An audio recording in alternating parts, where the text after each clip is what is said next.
Hello welcome back students. तो हम इस सीरीज़ का दूसरा वीडियो शुरू करते हैं। पहले हमने 30 क्वेश्चन तक किए थे, तो अब हम 30 से आगे क्वेश्चन करते हैं। ठीक है, कोई टाइम वेस्ट नहीं करेंगे, फटाफट से वीडियो को शुरू करते हैं।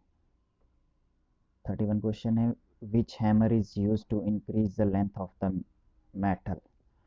तो इसका answer riveting hammer, gearing hammer, stretching hammer. तो इसका आंसर होगा आपका ए, रिविटिंग हैमर।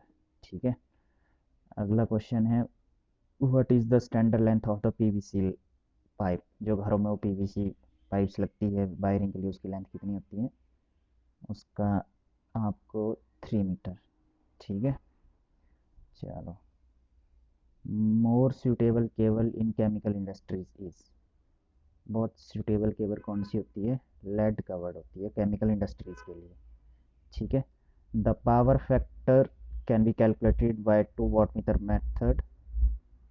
किससे होता है वो? tan theta is equal to √3 W1 minus W2 upon W1 plus W2। ठीक है, ये जो माइनस वाला है वो ऊपर होगा, ये याद रखना आपने। ठीक है, तो ऑप्शन डी होगा इसका। ठीक है, the maximum distance between two saddle in conduit wiring is. दो सैडल के बीच में कितना डिस्टेंस होता है? ये होता है आपके 40 सेंटीमीटर। ओके, ठीक है। अब अगला क्वेश्चन है, the maximum limit of leakage current allowed as per rule number 49 is. इसका होगा 1/5000। While entering the transformer, which substance is used in a breather that dries the moisture? Breather में कौन सा सब्सटेंस होता है जो मॉइस्चर को रिमूव करता है? वो होता है सिलिका जेल। ठीक है, ओके। अगला क्वेश्चन है हमारा, which is the wiring mostly safe from fire and mechanical hazards. तो ये तो कॉन्ड्यूट वायरिंग होती है। ठीक है, in Scott connection the teaser transformer tapping on. Teaser transformer की टैपिंग कितनी पे होती है? 86% पे होती है। ठीक है, which type of losses are constant in transformer. तो कांस्टेंट लॉसेज तो ऑब्वियसली आयरन लॉसेज ही होते हैं। दो तरह के लॉसेज होते हैं, कॉपर लॉस और आयरन लॉस। ठीक है, चलो। The no load current of a transformer in term of full load current is.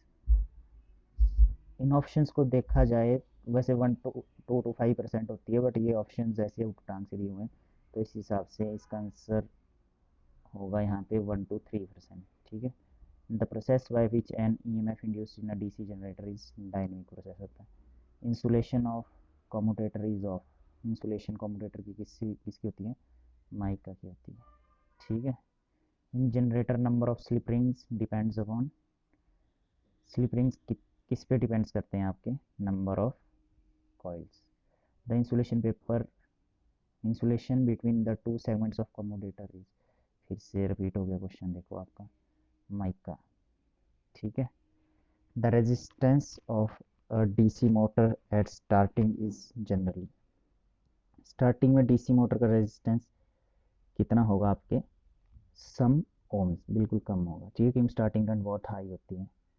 Okay, चलो अगला क्वेश्चन करते हैं, the formula for armature current is.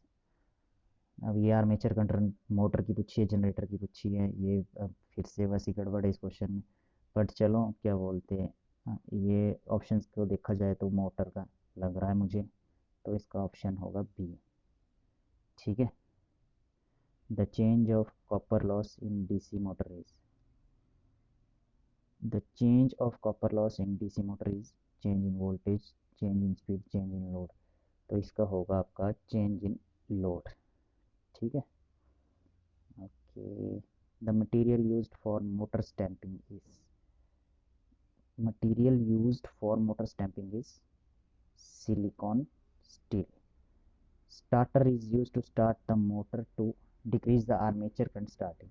देखो, स्टार्टिंग में आर्मेचर स्टार्टिंग करंट बहुत हाई होती है, तो उसको कम करने के लिए हम स्टार्टर को यूज़ करते हैं, और टॉर्क को इंक्रीज करने के लिए। ठीक है, okay. Seal type fuse, why the electricity supplier is fixed. इसका होगा आपका after energy meter. Seal type fuse, why the electricity supplier is fixed after the energy meter. ठीक है, इसका ए होगा। What percentage variation is permissible for low voltage supply, तो ये होती है 5% आगे, ठीक है। Which metal wiring is commonly used, तो घरों में आपको पता है कॉपर की होती है, okay. The minimum height from the floor to the source of light is, minimum height कितनी रखते हैं हम, 1.5 मीटर रखते हैं। The length of the earthing electrode should not be less than, तो इसका होगा आपका 4 mm, 4 mm से कम नहीं होनी चाहिए, ठीक है। The number of electrode called spikes use for measuring earth resistance R, कितनी होती है, 2 इलेक्ट्रोड्स होती है, ठीक है।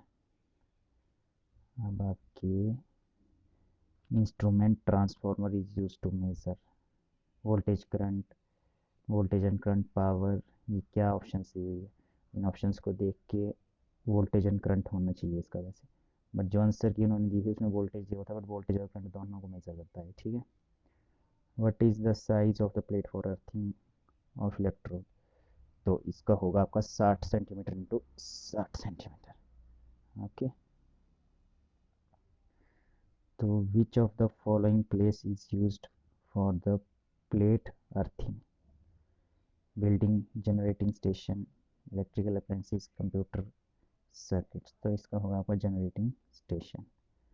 The main fuel of nuclear power station is, आपके क्या होगा, ये होगा आपके रेडियो एक्टिव एलिमेंट, मतलब यूरेनियम, इसका राइट आंसर होगा, ठीक है स्टूडेंट्स। तो हमने इस आगे के 30 क्वेश्चन भी कर लिए, तो ऐसे 1 बाय 1 आपको वीडियो मिलती रहेगी, आप देखते रहे इनको, बस आपने वीडियोस देखनी है, मैं आपको गारंटी देता हूँ 80% क्वेश्चन आपके पेपर में इन्हीं वीडियो में से आएंगे, जो आपको टेक्निकल के आएंगे 80% क्वेश्चन इसी है। Okay, thank you students.